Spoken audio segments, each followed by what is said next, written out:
তুমি আমার দুধ ধরেছো কেন? আমি ধরবো না তো কে ধরবে? ছাড়ো বলছি। দুধ এত গরম কেন? এই শীতে গরম থাকবে না তাহলে কি ঠান্ডা থাকবে? এখন তো শীতকাল, তাই ঠান্ডায় থাকার কথা। আমি তো কম্বলের মধ্যে শুয়ে আছি, তাই গরম। আমার খুব ভালোই লাগছে। তো তো তুই আমার কাছে আসছিস কেন? প্লিজ আমার কাছে আসবি না? আমি না বাজে ছেলে, তাহলে কাছে না কেন? আর তুই বুঝতে পারছিস না আমি তোর দিকে কেন তাকিয়ে আছি? প্লিজ তুই আমার কাছে আসিস না, আমার কেমন ভয় লাগছে। ভয় লাগার জন্যই আসছি। আর তুই কি বলেছিলি? আমি বাজে ছেলে তো আজকে তোর সাথে এমন কাজ করব, সেদিন তুই যেটা বলেছিস আজকে সেটাই সত্যি হবে। মানে? কেন জানিস না বাজে ছেলে কাকে বলে আর কিসের জন্য? তুই আমাকে বাজে ছেলে বলেছিলি, মনে আছে তো? প্লিজ তুই আমার কাছে আসিস না, আমার ভয় লাগছে। তুই এইভাবে আমার দিকে তাকিয়ে আছিস কেন? তুই বুঝতে পারছিস না একটা ছেলে একটা মেয়ের দিকে এভাবে কেন তাকিয়ে থাকে, এভাবে কেন এগিয়ে আসে? না না, আমি কিচ্ছু জানি না, আর কিছু জানতেও চাই না। প্লিজ তুই আমার কাছে আসবি না, তাহলে কিন্তু আমি সত্যিই চিৎকার করব। চিৎকার করবি তো কর, আজকে তোর চিন্তার কেউ শুনতে পাবে না। তুই সেদিন কি বলেছিলি? আমি লম্পট বাজে ছেলে, চরিত্রহীন, তাই তো? সবার সামনে তুই আমাকে অপমান করেছিলি। ভুল বলেছিলাম, প্লিজ আমার কাছে আসিস না। না, তুই ঠিকই বলেছিলি, আর যেটা বলেছিস ওটাই আজকে সত্যি করব। প্লিজ এরকম ভয় দেখাস না আমাকে। আমি কোনো ভয় দেখাচ্ছি না। আর আমি তোর কাছে আসছি কেন তুই বুঝতে পারছিস না? আমি না লম্পট ছেলে, আর লম্পট ছেলে কি করতে পারে তুই সেটা খুব ভালো করে জানিস। তাহলে এখন এত ভয় পাচ্ছিস কেন? সেদিন তো সবার সামনে আমার সম্মানটাকে ধুলোর সাথে মিশিয়ে দিয়েছিলি। আজকে তুই দেখবি এই লম্পট ছেলেটা কি করতে পারে। আমার ভুল হয়েছে, প্লিজ আমাকে মাফ করে দে। তাও আমার কাছে আসিস না। একবার যখন বলেছিস তাহলে আমাকে লম্পট হতেই হবে, আর আজকেই সেটা হয়েই দেখাবো। তোর জন্য আমি কারো কাছে সম্মান পাই না, এমনকি ফুপি ফুপাও আমার সাথে কথা বলে না, একমাত্র তোর জন্য। কি অন্যায় করেছিলাম? তোকে ভালোবাসাটা কি আমার অন্যায় ছিল বল? শাকিলের কথায় আদ্রিতা চুপচাপ মাথা নিচু করে রইল। শাকিল এগিয়ে গিয়ে আদ্রিতার হাতগুলো দেয়ালের সাথে চেপে ধরে বলল, আমাকে যেমনটা সবার সামনে বানিয়েছিস আজকে আমি তেমনটাই প্রমাণ করে দেখাবো। এর জন্য সারা জীবন তোকে পস্তাতে হবে। তুই বুঝতে পারবি আমাকে সেদিন কতটা কষ্ট দিয়েছিলি। শাকিল আদ্রিতার ঠোঁটে চুমু দিতে গেলে ও মুখটা ঘুরিয়ে নেয়। তখন শাকিল ওর গলায় নাক গুজে দিয়ে কিস করতে লাগলো। আদ্রিতা ছোটার জন্য ছটফট করছে, কিন্তু শাকিলের শক্তির কাছে ও পারছে না। একটা সময় আদ্রিতা নিজেকে ছাড়াতে সক্ষম হয়, তারপর রুম থেকে বেরিয়ে যেতে চাইল। শাকিল ওর একটা হাত ধরে ফেলে, তারপর ধাক্কা মেরে ওকে বিছানায় ফেলে দেয় আর বলে, এত সহজে তুই আমার থেকে ছাড়া পাবি না। তুই যেটা আমাকে বানিয়েছিস আজকে আমি সেটা প্রমাণ করে দিব। তোকে অনেক বেশি ভালোবাসতাম, কিন্তু তুই আমার ভালোবাসাটা বোঝার চেষ্টাই করিসনি। শাকিল আবারও আদ্রিতার দিকে এগোতে লাগলো। ও ভয়ে একদম জড়সড়ো হয়ে গেছে। আদ্রিতার বুঝতে আর বাকি নেই শাকিল ওর সাথে কি করতে চাচ্ছে। আদ্রিতা পেছাতে লাগলো আর বলতে লাগলো, প্লিজ আমার এত বড় সর্বনাশ করিস না, মাফ করে দে আমাকে। আমিও কখনো এরকমটা করব না, আমি সবাইকে বলে দিব সেদিন তোর কোনো দোষ ছিল না। প্লিজ আমাকে মাফ করে দে। এখন আর এটা শত বলেও লাভ হবে না। আমি সেদিন তোকে শতবার বারণ করেছিলাম, বলেছিলাম আমি তোকে ভালোবাসি। তারপরও আর তোর সামনে আসবো না। তারপরও আমাকে এরকম একটা চরিত্রহীন আর বাজে ছেলে বানাস না। কিন্তু তুই সেটাই করেছিস, আমাকে অপবাদ দিয়েছিস। আমি নাকি তোর গায়ে স্পর্শ করেছি, তোকে রেপ করার চেষ্টা করেছি। মানুষ যাকে ভালোবাসে তাকে কি করে রেপ করতে পারে বল? আমি তো তোকে নিজের থেকেও বেশি ভালোবাসতাম, কিন্তু তুই সেটা বোঝার চেষ্টাও করলি না। তুই আমাকে ভালোবাসিস না, সেটা তোর ব্যক্তিগত বিষয়। তাই বলে তুই সবার সামনে আমাকে এত ছোট করবি, সেটা তুই ঠিক করিসনি। আজকে তুই এর ফল পাবি। প্লিজ আমার এত বড় অসম্মান করিস না। আমি কারোর সামনে মুখ দেখাতে পারবো না। আমি বলছি আমি ভুল করে ফেলেছি, প্লিজ আমাকে মাফ করে দে। আর কখনো এরকম ভুল করব না। তাও আমার এত বড় সর্বনাশ করিস না। আমি মানুষের সামনে মুখ দেখাতে পারবো না। সেটা তোর আগে ভাবা উচিত ছিল। তুই তখন ভাবতে পারতি।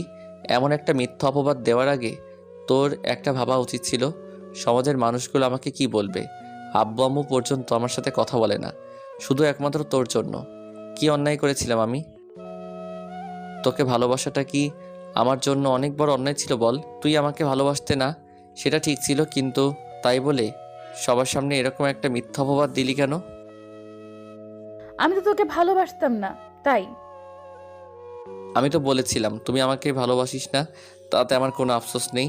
একটা মেয়ের পেছনে একটা ছেলে ঘুরতেই পারে, তাই বলে তুই সবার সামনে আমাকে এত ছোট করলি, যার জন্য সমাজে আমি কারো কাছে মুখই দেখাতে পারি না। এটা কেন করলি বল? এত বেশি ঘৃণা করিস আমাকে? শাকিল আদ্রিতার হাতগুলো বিছানার সাথে চেপে ধরে রেখেছে, ওর মুখের দিকে তাকিয়ে আছে। আদ্রিতার আজকে শাকিলের চোখে চোখ রেখে তাকানোর মতো সাহস নেই, ও মাথা নিচু করে আছে। কি হলো? এখন চুপ করে আছিস কেন বল? কেন এরকমটা করেছিলি? জানি তোর কাছে উত্তর নেই। আসলে কি বলতো, সত্যিকারের ভালোবাসার কোনো মূল্য এই পৃথিবীতে নেই। তোকে ভালোবাসতাম বলে বারবার তোর কাছে যেতাম, বোঝানোর চেষ্টা করতাম, আর তুই কিনা শেষ পর্যন্ত আমাকে এরকম একটা মিথ্যা অপবাদ দিলি। তুই যেটা বলেছিস না, আজকে সেটাই হবে, দেখিস। প্লিজ মাফ করে দে আমাকে। আমি আর কখনো এরকম ভুল করব না। সবাইকে সত্যিটা বলে দিব। তাও প্লিজ আমাকে মাফ করে দে। আমি তোকে কখনোই করব না। আজকে তোর সাথে যেটা করব, এরপর তুই নিজেই নিজেকে ধিক্কার দিবি, আর আমার অবস্থানে নিজেকে একটাবার দাঁড় করিয়ে দেখবি আমি কতটা কষ্ট পাচ্ছি। আজকে 6টা মাস যাবৎ একমাত্র শুধু তোর জন্য আমি নিরুপায় হয়ে এরকম একটা কাজ করতে বাধ্য হয়েছি। যেই তোকে কিনা আমি সম্মান করতাম, ভালোবাসতাম, আর আমার ভালোবাসাটাকে শ্রদ্ধা করতাম, সেই জায়গাটা তুই রাখিসনি। তুই নিজে সেটা শেষ করে দিয়েছিস। আমার কোনো আফসোস থাকতো না তুই অন্য কাউকে ভালোবাসলে। তুই আমাকে একটা সুযোগ না দিলেও তারপরও তুমি এমন একটা কাজ করেছিস যার জন্য আমার থেকে আজকে তুই আর ছাড় পাবি না। প্লিজ আমার এত বড় সর্বনাশ করিস না, ছেড়ে দে। আমি আর কখনো এরকম করব না। শাকিল আদ্রিতার কথাতে কর্ণপাত করল না, ওকে বিছানার সাথে চেপে ধরে নিজের রাগটা মেটাতে লাগলো, জোরপূর্বক নিজের শারীরিক সম্পর্ক করতে লাগলো। শাকিল আদ্রিতাকে এমনভাবে স্পর্শ করছে যেটা আদ্রিতা আদৌ চায় না। ও ছোটার জন্য ছটফট করছে, কিন্তু শাকিলের শক্তির সাথে পেরে উঠছে না। শাকিলের প্রতিটা স্পর্শ আদ্রিতার কাছে বিষের মতো মনে হচ্ছিল, তাই বারবার ওকে সরিয়ে দেওয়ার চেষ্টা করছিল, কিন্তু পারছে না। শাকিল নিজের রাগ থেকেই ওর সাথে জোরপূর্বক শারীরিক সম্পর্ক করলো। একটা সময় ওর কাজ শেষ হয়ে গেলে ও আদ্রিতার উপর শরীরটা এলিয়ে দিল। আদ্রিতার চোখ বেয়ে পানি পড়ছে। ও ভাবতে পারেনি শেষ পর্যন্ত শাকিল কিনা ওকে এরকম একটা পরিস্থিতির মুখে ফেলবে। আজকে প্রথম কোনো পুরুষ ওকে বিয়ের আগেই এভাবে স্পর্শ করলো, যার জন্য আদ্রিতার নিজের কাছেই নিজেকে ধিক্কার দিতে ইচ্ছে করছে। শেষ পর্যন্ত কিনা মামাতো ভাইয়ের কাছে ওর সম্মানটা শেষ হয়ে গেল। শাকিল আদ্রিতার মুখের দিকে তাকালো, দেখলো ওর চোখ দিয়ে পানি পড়ছে। শাকিল আবারও ওর ঠোঁটের সাথে নিজের ঠোঁটগুলো মিলিয়ে দিয়ে কিস করতে লাগলো। আদ্রিতা কোনো রেসপন্স করছে না, তাই 2 মিনিট পর ওকে ছেড়ে দিয়ে ওর মুখের দুই পাশে চেপে ধরে বলল, এখন বুঝতে পারছিস আমার এই 6টা মাস কি যন্ত্রণা হয়েছে? আমি কতটা কষ্ট ভোগ করেছি, কতটা বাজে পরিস্থিতির মুখে আমাকে পড়তে হয়েছে। এরপর তুই সেটা হাড়ে হাড়ে বুঝতে পারবি। আদ্রিতা কান্না ভেজা চোখে শাকিলের দিকে ফ্যালফ্যাল করে তাকিয়ে রইল। ও উঠে গিয়ে শার্টটা পরে নিয়ে বলল, আজকের কথা ভাবলেই তুই সব সময় ভয় পাবি। যতবার তোর মনে পড়বে ততবার ভয় তোর গায়ে কাঁটা দিয়ে উঠবে। এখন তুই ঠিক করবি তুই আমাকে বিয়ে করবি নাকি সারা জীবন এই শরীরের বোঝাটা অন্য কারো ঘাড়ে চাপিয়ে দিবি। এখন তুই যদি বাসায় গিয়ে বলিস আমি তোর সাথে এমনটা করেছি, তুই আমাকে বিয়ে করতে চাস, তাহলে আমি সবটা মেনে নেব। আর যদি না বলিস সেটা তোর বিষয়। তুই কি করবি না না করবি 2 দিনের মধ্যে আমাকে জানাবি। আর এমনিতেও তোকে কেউ বিয়ে করবে না। তুই আমার সাথে এরকমটা কেন করলি? কি অন্যায় করেছিলাম আমি? তুই যেটা করেছিস সেটা অন্যায় নয়। সবার সামনে আমাকে ধর্ষক বানিয়েছিস, আজকে আমি সেটা করে দেখালাম। এখন কথা না বলে ওঠ, এত নাটক না করে বাসায় যা। সবাইকে বলবি তুই আমাকে বিয়ে করবি, আর কালকের মধ্যে সেটা, না হলে আমার থেকে খারাপ আর কেউ হবে না। আদ্রিতা উঠছিল না, কান্না করছিল।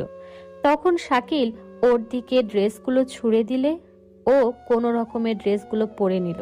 শাকিল আদ্রিতার হাত ধরে টানতে টানতে বাইরে নিয়ে আসে, তারপর গাড়িতে বসিয়ে ওকে বাসার সামনে নামিয়ে দিল। আদ্রিতা বাসার মধ্যে চলে আসলে আম্মু ওর ওই অবস্থা দেখে জিজ্ঞেস করতে লাগলো, আদ্রিতা, কি হয়েছে তোর? এই অবস্থা কেন? কে করলো এই অবস্থা তোর? আম্মুর কথাতে আদ্রিতা হু হু করে কান্না করে দিল। আম্মু ওর সামনে দাঁড়াতেই আদ্রিতা আম্মুকে জড়িয়ে ধরে কান্না করতে লাগলো। আম্মু বারবার ওকে জিজ্ঞেস করতে লাগলো, তখনও বলল, আম্মু, আমার সব শেষ হয়ে গেছে। জীবনের সবচেয়ে বড় জিনিসটা আজকে আমি হারিয়ে ফেলেছি। আমার সব শেষ হয়ে গেছে, আমি শেষ হয়ে গেছি। কে কি বলেছে আমাকে বল, কি হয়েছে বল মামুনি। এভাবে কান্নাকাটি করিস না। আর তোর এই অবস্থা কেন বল? আম্মু, শাকিল আমার জীবনের সবচেয়ে বড় সম্পদটা কেড়ে নিয়েছে। আমার সম্মানটাকে ধুলোর সাথে মিশিয়ে দিয়েছে। কি বলছিস এসব? কি করেছে শাকিল তোর সাথে? এবার আদ্রিতা সেদিন কলেজের ওই ঘটনাটা বলতে লাগলো। শাকিল সম্পর্কে আদ্রিতার ফুফাতো ভাই, ওরা দুজন একই কলেজে পড়ে। আজকে 2টা বছর যাবৎ শাকিল ওকে ভালোবাসে, কিন্তু আদ্রিতা ওকে পাত্তা দেয় না, ওর দিকে ফিরেও তাকায় না। তারপরও শাকিলের কোনো আফসোস ছিল না। আদ্রিতা প্রতিদিন কলেজে গিয়ে অন্য ছেলেদের সাথে হাসাহাসি করে, কথা বলতো, যেটা শাকিল সহ্য করতে পারত না। তারপর যখন একদিন বেশি করে ফেলেছিল, তখন শাকিল ওকে এসব করতে বারণ করে, কিন্তু আদ্রিতা ওর সাথে মিসবিহেভ করতে শুরু করে।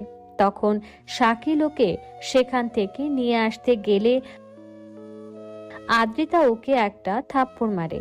আদ্রিতার কর্মকাণ্ডে শাকিল রেগে গিয়ে ওকেও একটা থাপ্পড় মারে।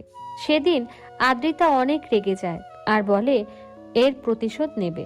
কয়েকটা দিন পর আদ্রিতা শাকিলকে কিছু বলার জন্য ওকে একটা রুমে ডাকে। শাকিল আসলে ও কলেজের সবার সামনে এমন একটা নাটক করে তাতে সবাই বুঝতে পারে শাকিল ওর সাথে বাজে কিছু করার চেষ্টা করেছে। আদ্রিতার কথাতে শাকিল সেদিন ধর্ষক প্রমাণিত হয়। আর গত 6টা মাস যাবৎ এই কথাটা সবার মুখের থেকেই শাকিল শুনে আসছে। এমনকি বাসাতেও ওকে দু চোখে কেউ সহ্য করতে পারে না। তাই শাকিল আর বাসায় থাকে না। এক প্রকার রাগ করেই আজকে আদ্রিতার সাথে এরকম একটা কাজ করতে বাধ্য হয়েছে।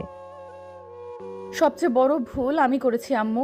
আমার জন্য শাকিল আজকে এরকম একটা কাজ করেছে। সব দোষ আমার। ও আমাকে ভালোবাসতো আর আমি সেটা বুঝতে পারিনি। তারপরও আমাকে কিছু বলতো না, কিন্তু সবার সামনে যেদিন আমি ওকে ধর্ষক বানিয়েছিলাম, যার জন্য ও আমাকে আজকে এত বড় একটা শাস্তি দিল, আমি এই মুখ কি করে দেখাবো? সবাই আমাকে ধর্ষিতা বলবে। তুই এইরকম একটা কাজ কেন করলি? ওই ছেলেটা বাসাতে পর্যন্ত যেতে পারে না, একমাত্র শুধু তোর জন্য। আজকে তোর জন্যই ও এইরকম একটা পরিস্থিতি মুখে তোকে ফেলেছে। সব দোষ তোর। তুই এইরকম একটা কাজ কেন করলি বল? আম্মু, আমার ভুল হয়ে গেছে। আমি আর কখনো এরকম ভুল করব না। আমি বারবার ওকে বলেছিলাম, তারপরও ও আমার কথা শোনেনি। তুই বুঝতে পারছিস তুই নিজের কত বড় সর্বনাশ করেছিস? নিজেই নিজেকে এরকম একটা বিপদের মুখে ফেলেছিস। এখন কেউ তোকে বিয়ে করবে না। আদ্রিতা চিৎকার করে কান্নাকাটি করতে লাগলো। তারপর একটা সময় মনে হলো শাকিল ওকে বলেছিল ও যেন বাসায় এসে বলে ও শাকিলকে বিয়ে করবে, বলে দেয়। তাই আদ্রিতা বলতে লাগলো, আম্মু, শাকিল আমাকে বিয়ে করতে রাজি আছে। এরপরও বলেছিলে আমি যেন বাসায় এসে তোমাদের বলি আমি ওকে বিয়ে করতে রাজি। তোমরা ব্যবস্থা করো, আমি শাকিলকে বিয়ে করে নেব। ও আমার এত বড় সর্বনাশ করেছে, ওকেই এই শরীরের বোঝা বইতে হবে। আমি ওকে বোঝাবো ও কত বড় অন্যায় করেছে আমার সাথে। আদ্রিতার রাগী কণ্ঠের কথা শুনে আম্মু একটা ঠাস করে ওকে থাপ্পড় মেরে দিল আর বলল, এরপরও তুই প্রতিশোধ নিতে চাচ্ছিস? তোর ভাগ্য ভালো, তোকে বিয়ে করতে চেয়েছে। এই কথাটা যদি জানাজানি হয় তাহলে কেউ তোকে বিয়ে করতে চাইবে না, সমাজের সবাই তোর ওপর ছি ছি করবে। শোন, এখনো সময় আছে, ভালো হয়ে যা। আমি আজকেই শাকিলের আব্বু আম্মুর সাথে কথা বলবো। ওরা সবটা মানলে তোর এত বড় একটা অসম্মানের মুখে পড়তে হবে না। একমাত্র তোর জন্যই আজকে এই পরিস্থিতির সৃষ্টি হয়েছে, তাই ভুলেও এইরকম কাজ আর করবি না। আদ্রিতা কিছুক্ষণ চুপ করে ভেবে ওর আম্মুর কথাতে রাজি হয়ে গেল। দুদিন পর দুজনের সম্মতিতেই ওদের বিয়েটা হয়। আর আদ্রিতাও সবটা মেনে নেয়। ভুল মানুষের জীবনেই হয়, কিন্তু এমন ভুল করবেন না যার জন্য পরে অনেক বেশি পস্তাতে হয়। এমন একটা ভুল আদ্রিতা করেছিল, যার জন্য শাকিল অভিমান থেকে ওর সাথে এরকম একটা কাজ করতে বাধ্য হয়েছিল। ভালোবাসা সুন্দর, সুন্দর করে বাসতে পারলে। তো বন্ধুরা, আমাদের গল্পটি কেমন উপভোগ করলেন? যদি ভালো লেগে থাকে অবশ্যই একটা লাইক, কমেন্ট, শেয়ার করতে ভুলবেন না। আর আমাদের চ্যানেলটি সাবস্ক্রাইব করবেন।